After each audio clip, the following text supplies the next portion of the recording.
ಮಾಡಿಕೊಂಡು ಬಂದಿದ್ದಾರೆ ಸ್ನೇಹಿತರು.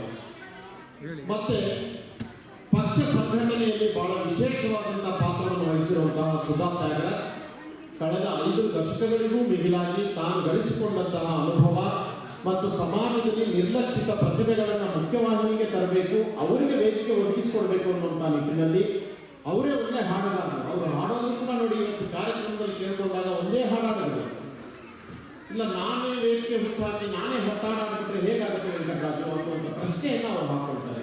ಇವತ್ತು ಎಲ್ಲದರಲ್ಲೂ ಕೂಡ ಪ್ರಚಾರದ ಭರಾಟೆ ಇರುವಂತಹ ಸಂದರ್ಭದಲ್ಲಿ ಪ್ರಚಾರವನ್ನು ಬಯಸದೇ ಈ ವೇದಿಕೆಯನ್ನು ಒದಗಿಸಿ ನಿರ್ಲಕ್ಷಿತ ವಲಯದಿಂದ ಬಂದವರು ಇಲ್ಲಿಯವರೆಗೂ ಕೂಡ ಅಸ್ಮಿತೆ ಇಲ್ಲದೆ ಇರತಕ್ಕಂಥ ಕಲಾವಿದರನ್ನ ಕರೆಸಿ ಅವರಿಗೆ ಗೌರವ ಸಮರ್ಪಣೆ ಮಾಡುವಂಥ ಕಾರ್ಯಕ್ರಮ, ಅಪರೂಪದ ಕಾರ್ಯಕ್ರಮವನ್ನು ಹಮ್ಮಿಕೊಂಡು ಅಮ್ಮನ ಆಶ್ರಯ ಚಾರಿಟಬಲ್ ಟ್ರಸ್ಟ್ನ 10 ವರ್ಷಗಳಿಂದ ಯಶಸ್ವಿಯಾಗಿ ಮುನ್ನಡೆಸ್ಕೊಂಡು ಬಂದಿರತಕ್ಕಂಥ ಸುಧಾ ತ್ಯಾಗರಾಜ್ಗೆ ಒಂದು ಚಪ್ಪಾಳಿಯನ್ನು ಕೂಡ ನಾವು ಅಭಿನಂದನೆ ಸಲ್ಲಿಸುತ್ತೇವೆ.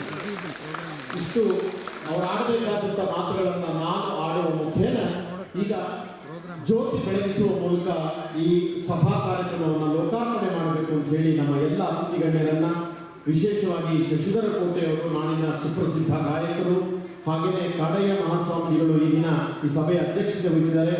ಜೂನಿಯರ್ ವಿಷ್ಣುವರ್ಧನ್, ಬಿರುದಾಂಕಿತ ಸದಾನಂದ ಅವರು, ಭರವಸೆಯ ಕಲಾವಿದರಾದಂಥ ಅಂಜನ್ ಅವರು, ವೇಣುಗೋಪಾಲರವರು, ಹಾಗೆ ನಮ್ಮ RTO ಮುಖ್ಯಸ್ಥರಾದಂತಹ ಸರ್ ಅವರು ಕೂಡ ನಮ್ಮ ಜೊತೆಗಿದ್ದಾರೆ, ರಘುರಾಮ್ KV ಅವರು, ಇವರೆಲ್ಲರ ಒಂದು madam I am requesting you please part of the life madam.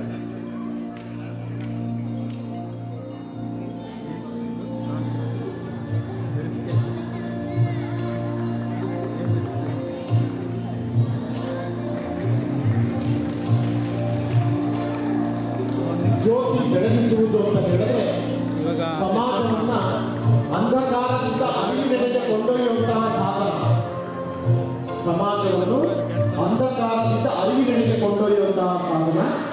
ಎಲ್ಲ ಗಣ್ಯ ಅತಿಥಿಗಳು ಕೂಡ ಜ್ಯೋತಿ ಬೆಳಗುವ ಮೂಲಕ ಈ ಕಾರ್ಯಕ್ರಮಕ್ಕೆ ವಿದ್ಯುಕ್ತ ಚಾಲನೆಯನ್ನು ನೀಡ್ತಾ ಇರುವಂತಹ